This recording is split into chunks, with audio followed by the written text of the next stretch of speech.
Amazing.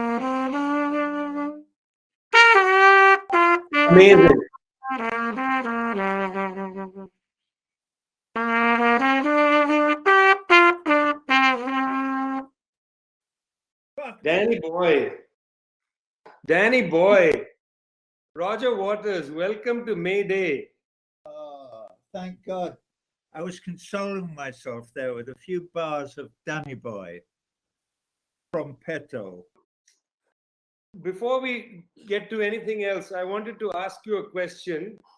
I know that your mother was a person of the left, and I wanted to ask you, Roger, what was May Day like in your childhood? Well, May Day, it wasn't a huge thing in my household. I lived in Cambridge, in a kind of little suburban street, rather weirdly called Rock Road. And my mother was extremely left-wing. She was a card-carrying member of the Communist Hungary. Yeah, and but I don't remember May Day being a huge thing. There weren't marches up and down Rock Road with red flags. I'm interested in, as I said to you before, I'm always interested in people's origin stories. How they develop into being who they are, and how they develop the compass to take difficult positions. You have in your time taken lots of very difficult positions. Of course, the one for which people pay a high price these days is the position on Palestine. It's not the ideas of the parents; it's their attitude toward their children that I think bears mention. If you have an authoritarian parent who's got good ideas, you'll still rebel against them. Yeah, but well, maybe they do. Yeah, maybe they do. Though I'm happy to say that I haven't met many children of good-hearted, caring people, which is at the center of all socialist endeavors, is the idea of being good-hearted and that we have a responsibility to look after one another and so on and so forth. I was thinking about, you were talking about Israel. No, perhaps I shouldn't. No, go ahead, please. Well, I was thinking about Nick Cave, who is a musician, an English musician, whom I've never crossed swords exactly, but I crossed words a little bit a few years ago when he went and played in Tel Aviv. And both Brian Eno and I wrote him letters suggesting that it wasn't a good plan, but for all the reasons that we know about. And he wrote a very long, perfectly eloquent and completely wrong letter back to Brian, where he explained that he thought we should come round to his point of view, and his point of view is this: wouldn't it be better to go to Tel Aviv and do the gigs that they want you to do, which, as we all know, they use to whitewash this awful racist apartheid regime, and then you could, while you're there, as well as taking their money and play and entertaining them in the evening, you can explain to them how you feel about human rights, how we're all this and that and the other. I was thinking about it this morning. Yes, Nick, you're probably a perfectly decent man, and I know you've had a lot of pain in your life, blah, blah, blah, blah, blah. But you're just wrong. The Israeli government doesn't take any notice of anything that anybody ever says. Only thing that will move them even faintly in any direction is BDS. Is the movement that I'm part of, that Brian Eno and I were trying to get you to support. It's so self-evident and so obvious and so simple. The fact that you, who appear to have an IQ above room temperature, can't see it is startlingly disappointing in every possible way. And I in that moment this morning, when I thought that, I thought, I'm kind of amazed that Nick Cave has never crawled out of the woodwork and written me an email going, you know what, I've been thinking about it. You're right. I'm wrong. Got to admit it. I was completely wrong. I've been watching all this moving of embassies to Jerusalem, and Kushner being put in charge of the future of the Palestinian people, and blah, blah. And you're so right. And Mick Jagger and me and Elton John and Paul McCartney and blah, blah, and blah, blah, and Dionne Warwick and all the other artists who went to Israel and said, well, we don't think the occupations are really good, have had no positive. You, in the meantime, have influenced public opinion in the United States of America beyond all measure, and that is where the change is going to come. The power of BDS on the campuses in the United States has grown exponentially. Well, you know, we were at Amherst together doing all. So Jewish Voice for Peace as well become much, much more powerful in the Jewish community. When I say powerful, all I'm saying is in expressing their views, which are humanitarian and which are based largely on the same views that you and I have, which is that human rights are important. That is our platform, is it not? We believe in human rights. And that obviously would include the human rights of all the people who live between the Jordan River and the Mediterranean Sea. Come on, let's just have a democracy. Great, you want Israel to be, have a democracy then. Everybody has the same rights. Throw all this white supremacist, settler colonial, fascist apartheid bullshit out the window. Become accepted again by everybody in the world who cares about morality of any kind or ethics of any kind, because you are beyond the pale. You disgust us. Come into the fold, and then we can come and music in Tel Aviv. Well, I really dearly wish this message could come to the Indian artistic community, because India is the largest purchaser of Israeli weapons in the world.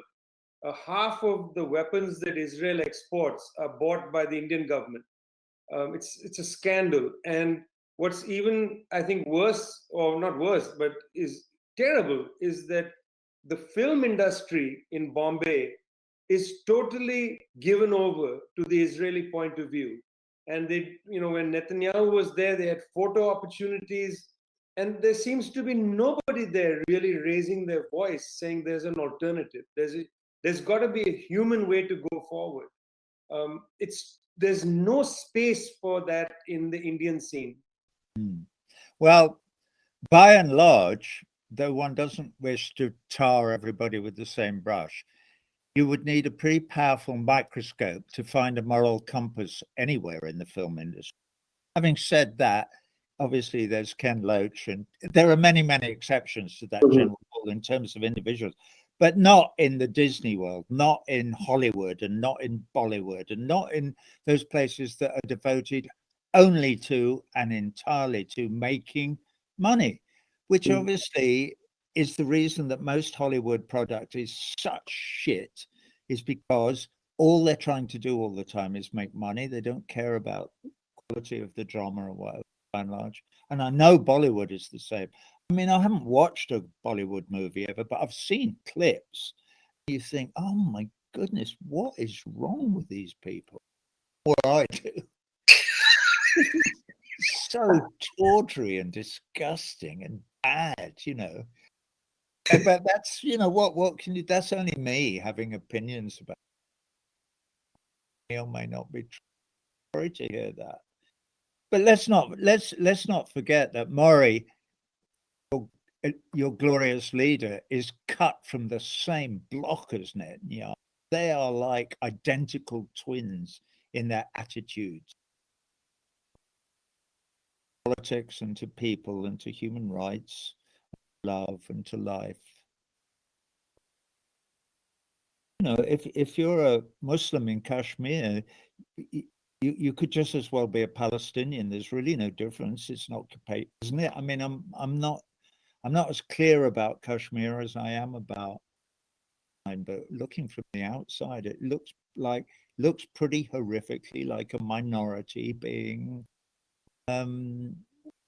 subjected to the same kind of slow genocide as the Palestinians are in the Middle East, well, in Israel in particular.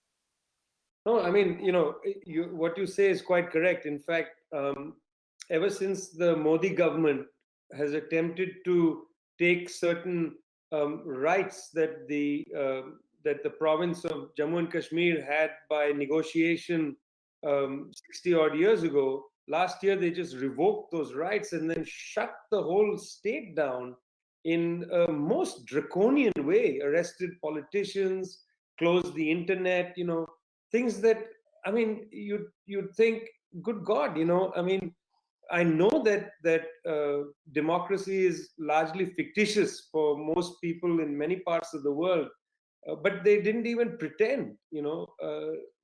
Typically, these sorts of governments like to sit behind a fig leaf of democracy, but the pretense disappears when it suits them. Yeah. Well, the interesting thing, for instance, about, and it sounds as if it's the same about India, the idea of pretending to be a democracy is to not be a democracy, but pretend you are, went out with the bathwater before the Second World War in the United States of America. There's no pretense at all that it's, although they say it, they pay lip service to it, but there's no real Citizens United, which prevailed beyond the Supreme Court, shows you that they're perfectly content with the idea that you can buy power in America. Power is for sale, and they all accept it. I mean, this incredible stuff that goes on during the primaries and then during the presidential elections, and almost the only thing that anybody ever reports on is how much money they've raised, because that's the only thing that matters. If you raise more money than the next bloke, you win. And that's it. It's as simple as that, because people are completely gullible and stupid. And if you put out ads, and they've learned how to sell people with these appalling ideas, so it's for sale. And everybody knows that the government of the United States is bought and paid for. And on the fringes, you get the squad, Alexandria Cortez and Rashida Tlaib and Imanola and blah, blah, blah.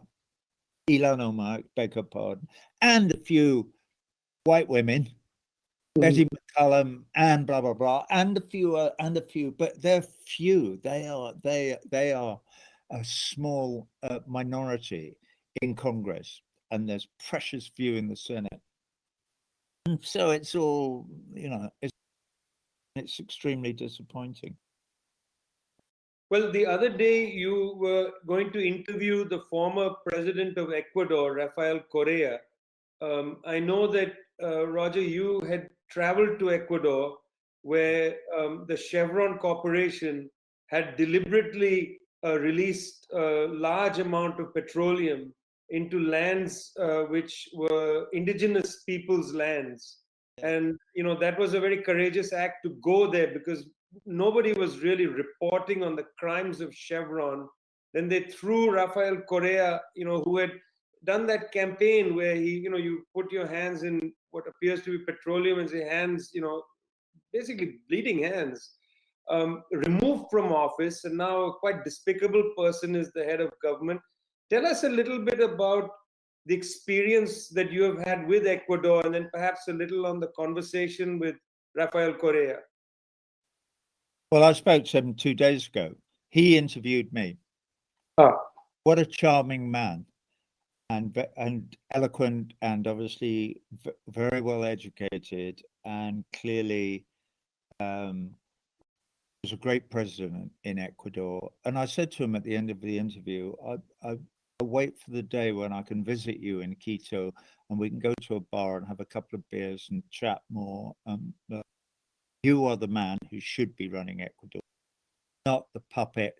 Lenin Moreno is his name, who is the current president, who is a complete waste of space. except for the few rich expatriate Ecuadorians in New York who he's shoveling money to across the border, stealing it from the people of Ecuador and giving it to a few expatriate plutocrats living in Washington, D.C. and New York, which is what's happening. He did it just recently with some Ecuadorian bonds, which were moved at full value when they're almost worthless, just to line the pockets of his friends. Anyway, that's neither here nor there, really. Lovely man. Also, he's close to my heart because he's the guy who gave asylum to Julian Assange all those years, and also gave Julian Assange Ecuadorian citizenship so that he could not be removed from the embassy in London, and so on and so on and so forth. We had a very interesting conversation. I only went there once, so I feel a bit of a fraud talking about this. I've only been involved since 2013.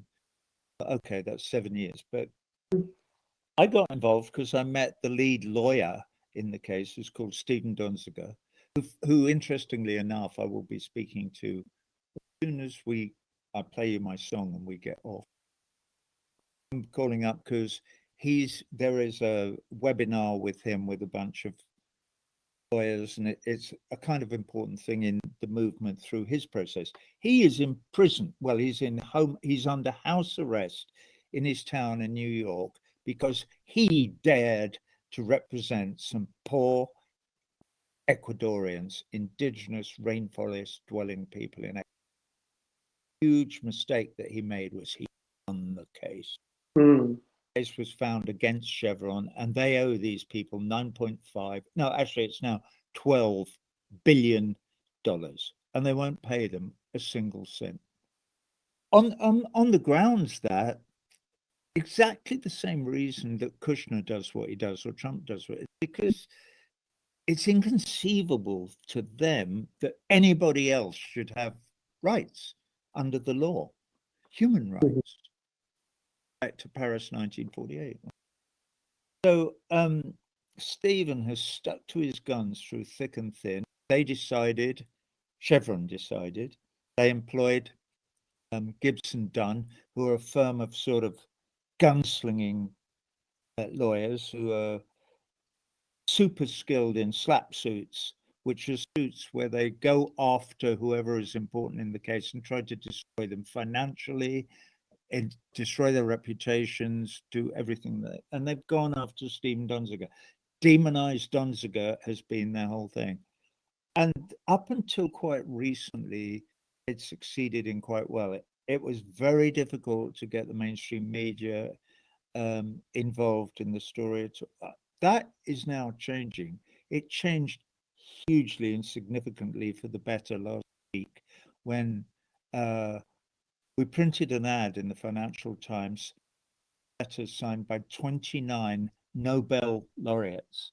Only about 9 or 10, I think, peace laureates, but the others are chemists and physicists and novelists and mathematicians, all the other things they give Nobel. And I think the balance, and people are just beginning now to go, this can't be right. There's something about this picture that doesn't make sense. It really makes sense that Stephen Donziger fraudulently wrote the judgment in Ecuador that subsequent appeal courts have found to be correct and have found no evidence of fraudulent behavior in it. It just doesn't feel right.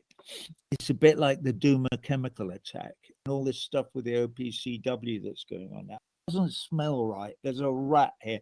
The rat is big oil. The rat is Chevron. The rat is sitting in the middle of the street.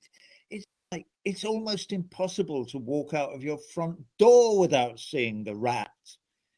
And yet people go, what rat? I don't see a rat. Well, they're just beginning to see it.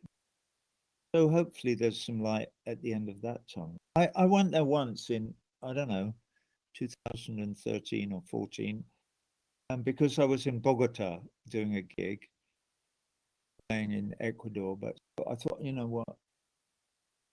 Stephen was there. I said, I'll fly down and see you.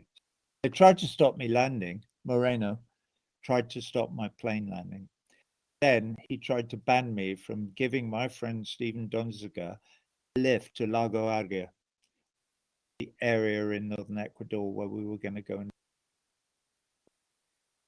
luckily, you know, it's a bit like you bang on the door and they open it a crack and you stick your foot in the door and they can't slam it shut.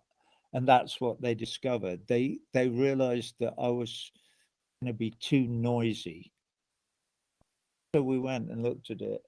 And the one thing driving around, I remember saying to Stephen and also to Camilla, my missus, I said, you know, when you look around at the countryside that we're driving through, you see lots and lots of oil pipes going back. They took the liquid gold out of this country. Mm-hmm. But you don't see much evidence that any of the wealth that was created was shared with any of the people on this land, do you? They are dirt poor. And they made a living and they lived a relatively happy life, let us say, when the forest was clean and pure, and when they could do their hunting and gathering and bit of agriculture, whatever it is that they would naturally do. But no, they went in and they totally destroyed the place where these people now they don't want to pay for. They don't want to help them with reparations. Well, we're going to make them. Especially in the thing. I was writing stuff this morning. There can't be anybody up in Asia now. It's about 4 o'clock in the morning, isn't it? Huh? No, it's a very good time. It's coming on midnight. By the way, I just want to modify what I said earlier about the Indian film industry. There are, of course, as you said, there are always voices that stand out against these kind of malevolent forces. So it's not as completely homogenous. No. There are always good voices, of course. But you know, you've also played a role making space for people to speak out, because somebody has to take the unpopular position, chart out the unpopular position, and you bring other people with you. And you, Brian Eno, and others have done that. I mean, I know that recently you were in London speaking at a rally for Julian Assange. You know, and Julian's situation is terrible. You know, here is a person who created essentially a media organization, which, you know, printed material that gave conclusive evidence of US war crimes, including a video of helicopter gunships firing at journalists in New Baghdad city. And he didn't leak the documents, and yet they are going to charge him. They have essentially threatened to charge him with sedition. He's not even an American citizen. You know, I mean, yet even though it's so clear cut, Roger, that this is an outrageous situation, the number of people who have the courage to go and stand out and say, "Look, this is ridiculous," I mean, it's still few. Yeah. Well, you know, I have a theory about this, and my theory is as follows: that why aren't the streets full of people protesting these grotesque crimes against freedom and against humanity? Because they've been cut to the bone. Because they're worried about paying their credit card debt, because they don't know how they're going to make the check at the end of the month meet the bills that they've amassed, because they live in a space of complete disquiet, notwithstanding the pretense that actually everything's all right. And certainly in the music industry, it's the same. However far up the ladder you are, there is a threat hanging over. The threat that hangs over you all the time is that you can pretend to be against the Vietnam War up to a point, and actually that was sort of okay in a way, but not anymore. You cannot be anti-American, you can't be anti-war, you can't be anti-neoliberal economics. You can't, well, you can, but it's going to come and bite you in the ass. And I'm very lucky that somehow I've made a a niche for myself, and I can get bums on seats in spite of the fact powers that be want me dead. And so it's lucky, but I do understand how people come under this kind of pressure, and I understand how it might be just sort of easier to go, that's none of my business. And there are many people who are not philosophically or emotionally connected enough to have the faintest idea whether it's their business or not. I mean, well, we talked about Mick Jagger there, who stood up and said shalom to everybody about a year ago. He hasn't got the faith. It would be like talking to a blind man about color. He has no idea what you're talking about. He's blind. He can't see anything. He doesn't get it. He has no idea what any of these conversations are. He can, street fighting man, and fuck you. You don't give a fuck about the street or fighting or anything. You only care about guilt. That's all you care about. And he's quite open about it, in other ways. If he was on air now, he would be. He wouldn't. I've met him a couple of times, and he's completely, he doesn't try and hide the fact that he doesn't get. Well, let's face it. I mean, you've written the songbook for a generation, so you can get away with a lot of things. I mean, as I was saying, as I've said to you many times, people of my generation, maybe even people younger than me, we without comfortably numb, where would I be? So that's that. Now, are we going to have some music?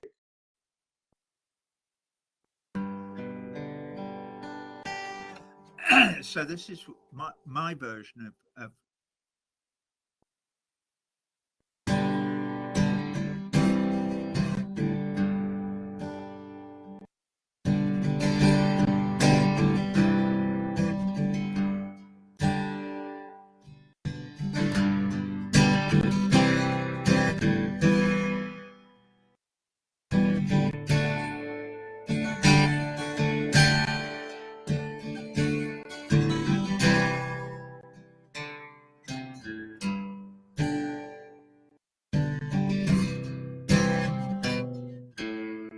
So far so good.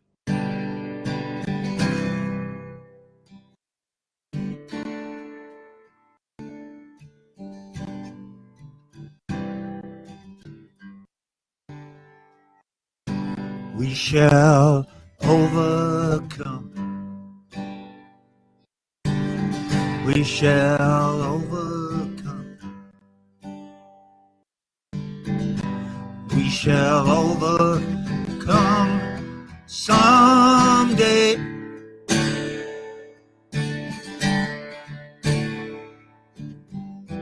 Deep in my heart, I do believe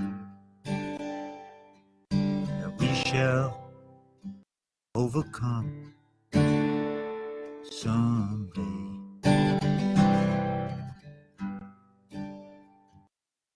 And we'll walk hand in hand. We'll walk hand in hand. We'll walk hand in hand someday.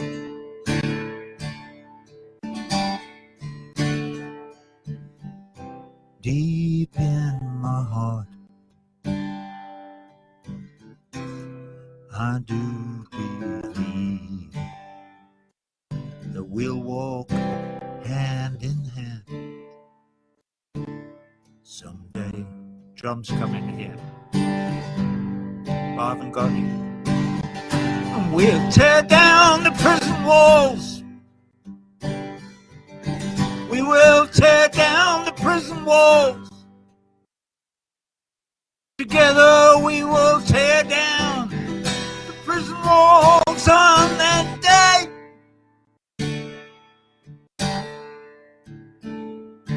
Deep in my heart,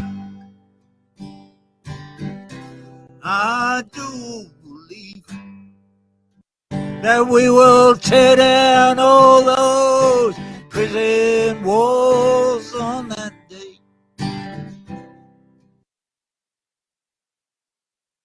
And the truth will set us free. The truth will set us free.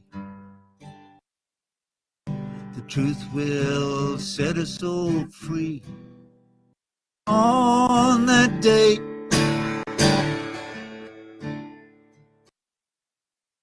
Deep in my heart,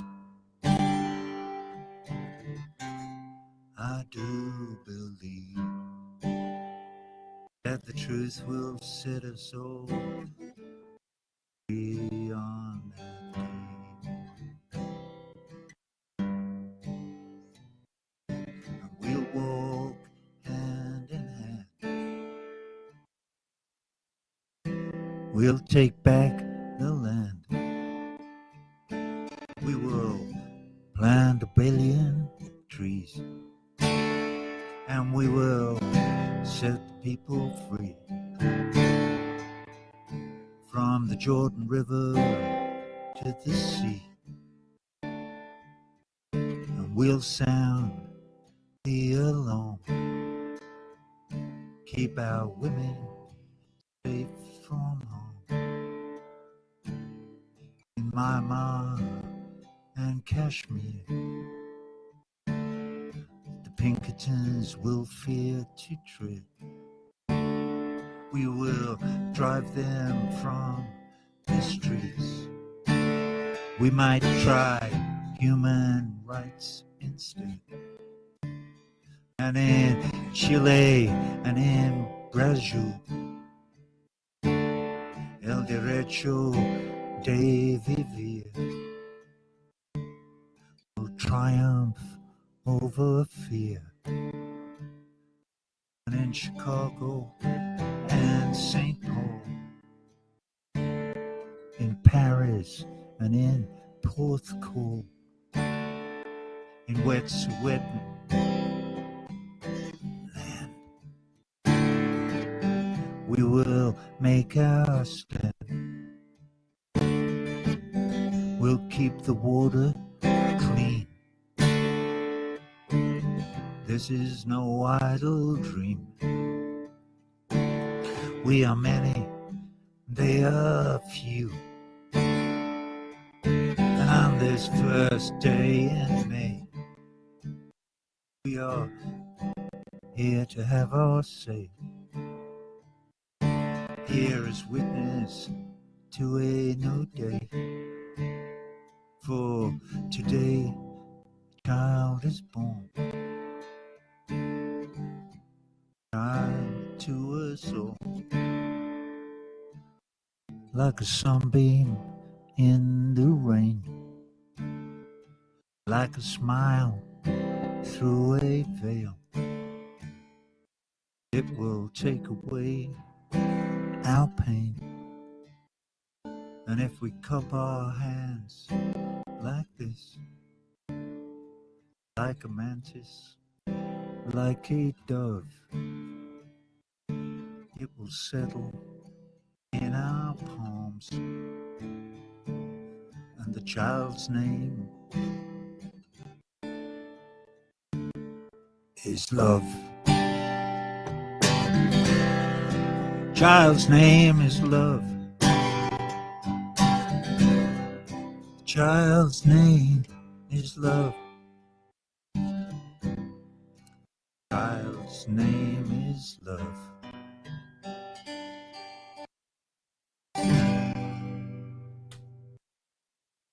Start to the end.